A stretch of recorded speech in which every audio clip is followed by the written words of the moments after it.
Bismillahirrahmanirrahim. Assalamu alaikum students. How are you all? I hope all will be good. I am your physics instructor Faaq Ashraf. बच्चे last time हम लोगों ने elastic collision in two dimension उसमें last होने वाली kinetic energy का phenomena देख लिया था। साथ ही हमने कुछ एग्जांपल्स को बावर किया था कि जिसमें हमारे पास परफेक्टली इन इलास्टिक कोलिजन किस तरह से आती है। उसमें कराटे चॉप्स थे, कार क्रैशेस थी और hitting the ball in the real case of the examples हम लोगों ने देख ली थी।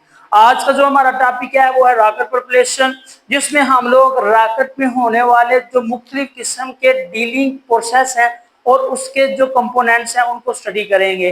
अभी तक आप लोगों ने हमारे चैनल को सब्सक्राइब नहीं किया तो इसको लाजमी सब्सक्राइब करें, लाइक कमेंट और शेयर करना मत भूलिएगा ताकि इस चैनल की जितनी भी एजुकेशनल वीडियोस हैं वो आप तक पहले पहुंची जा सके।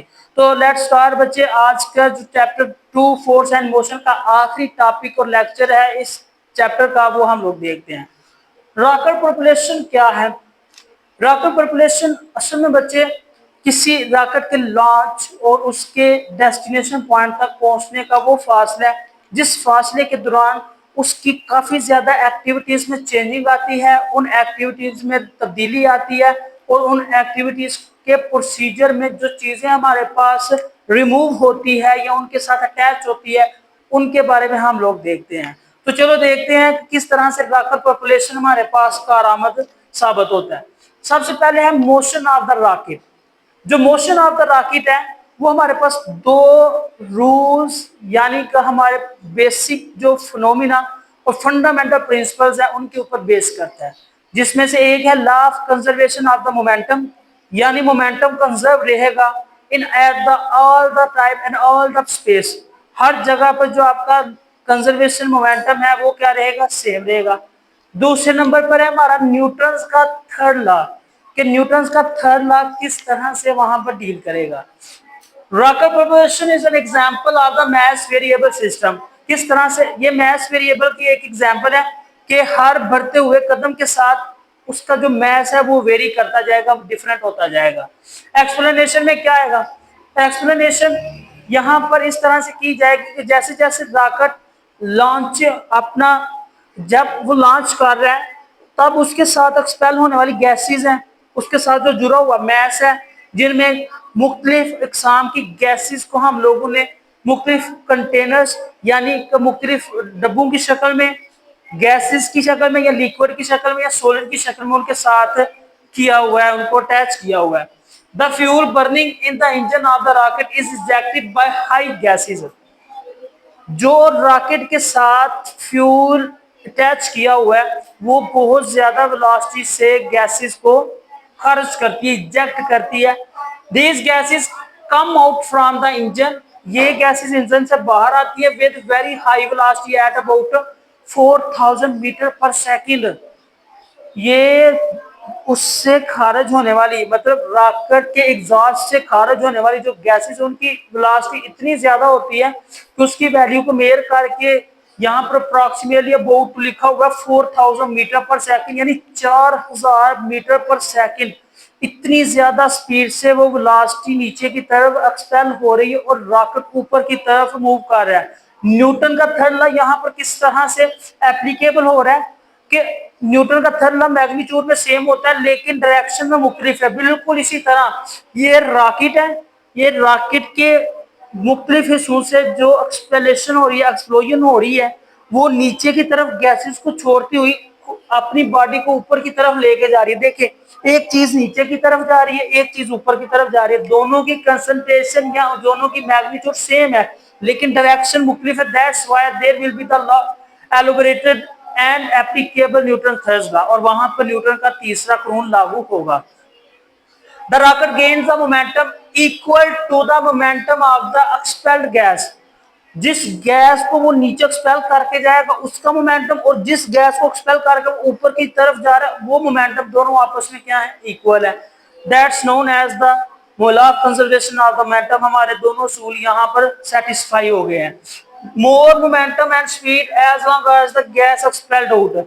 जितनी ज्यादा वो गैस एक्सपेल करेगा उतना ज्यादा वो मोमेंटम भी हासिल करेगा और उतनी ही ज्यादा स्पीड हासिल करेगा। That will be the conversation and conversation of the explanation. ये आप लोगों की एक्सप्लेनेशन का हिस्सा है। एक्सप्लेनेशन में आपने बाकायदगी से ये चीज पढ़ी है, जैसे जैसे रॉकेट ऊपर की तरफ जाएगा गैसेस को नीचे छोड़ता जाएगा। गैसेस की वेलोसिटी इतनी ज्यादा है कि उसको 4000 मीटर पर सेकंड की मदद से मेजर किया गया है। मजीद यहाँ पर दो असूल लागू किए जा रहे हैं। एक तो आपके पास न्यूटन थर्ड लॉ है। न्यूटन थर्ड लॉ किस तरह से एक्सप्लेन हो रहा है कि जैसे जैसे वो गैसेस को नीचे की तरफ छोड़ेगा खुद अपने मास को लेकर ऊपर की तरफ हरकत करता जाएगा, और जैसे जैसे ऊपर जाएगा वैसे वैसे गैसेस नीचे नीचे छोड़ने वाली गैसेस की वेलोसिटी बहुत ही ज्यादा है, और ऊपर जाने का जो मोमेंटम और नीचे जाने का मोमेंटम वो भी सेम है। That's known as the two laws satisfied by the rocket population. यहाँ पर रॉकेट पॉपुलेशन के दो असूल सेटिस्फाई हो जाएंगे। Fuel of the rocket, rocket के साथ जो अटैच हुआ हुआ फ्यूल है वो किस तरह से वो ऊपर की तरफ लेके जाए या खुद के लिए आसानी पैदा करे। More than 80% mass of the rocket consisted on the fuel। कम से कम 20-80% जो इसका मैस है वो रॉकेट फ्यूल के ऊपर डिपेंड करता है, वो भी हम लोग देखते हैं। यहाँ पर फ्यूल ऑफ रॉकेट के बारे में थोड़ी सी इंफॉर्मेशन है कि उसमें किस किस्म का फ्यूल और किस किस्म की गैसेस वगैरह इस्तेमाल हो रही हैं। Rocket carries at this fuels in the form of the liquid और सॉलिड हाइड्रोजन और ऑक्सीजन। रॉकेट अपना फ्यूल अपने साथ खुद लेके जाता है, मे भी वो लिक्विड की शक्ल में हो सकता है या सोलर की शक्ल में, ऑक्सीजन हो सकता है या फिर हाइड्रोजन हो सकती है। देयरफॉर इसी वजह से it can work at the great highest where a little और नो एयर इज प्रेजेंट। इसलिए ये रॉकेट को उस मुकाम पर लेके जाने के काबिल करता है जहां पर मे भी हवा हो भी सकती है या नहीं भी हो सकती, और ऑलमोस्टली उस जगह को हम लोग वैक्यूम का नाम देते हैं जहां पर गैस ना होने के बराबर, मतलब हवा वहां पर मौजूद नहीं होती। अगर आम इंसान बगैर किसी स्पेशल सूट के वैक्यूम में चला जाए तो उसके वहां पर डेथ होने के चांसेस बिल्कुल 100% हो गए, क्योंकि वहां पर हवा नहीं होगी, वहां पर वैक्यूम नहीं होगा। वहां पर वैक्यूम है, वहां पर कोई मीडियम नहीं होगा, ना तो वहां सुनाई ना ही वहां पर किसी किस्म की हवा, तो लिहाजा वहां पर डेथ के चांसेस ज्यादा हो सकते हैं। In order to provide the enough upward thrust to overcome the gravity, gravity को पीछे छोड़ते हुए मैक्सिमम हाइट पर जाने के लिए क्या होगा। A typical rocket consumes about 10,000 kilogram पर सेकंड।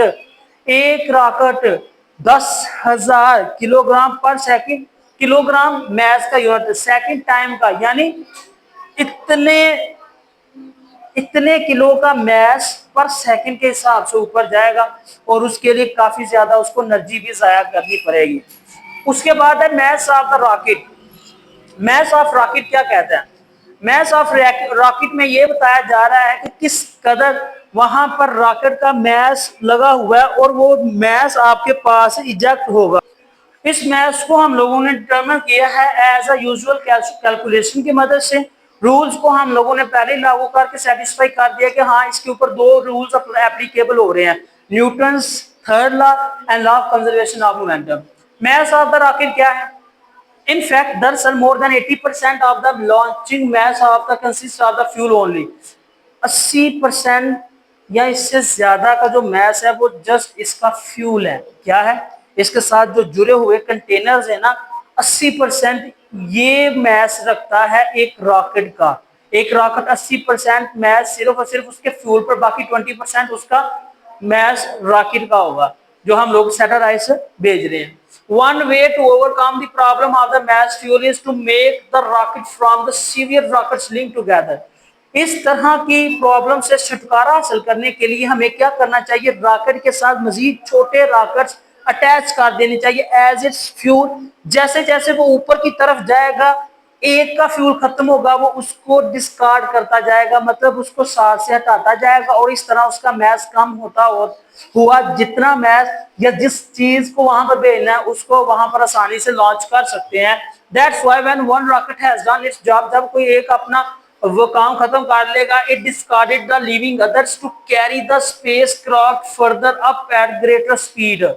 इसका फायदा क्या होगा कि वो बाकी चीजों को साथ से उतार कर पहले से ज्यादा स्पीड और ज्यादा ऊंचाई तक फासला तय करने के काबिल बन जाएगा।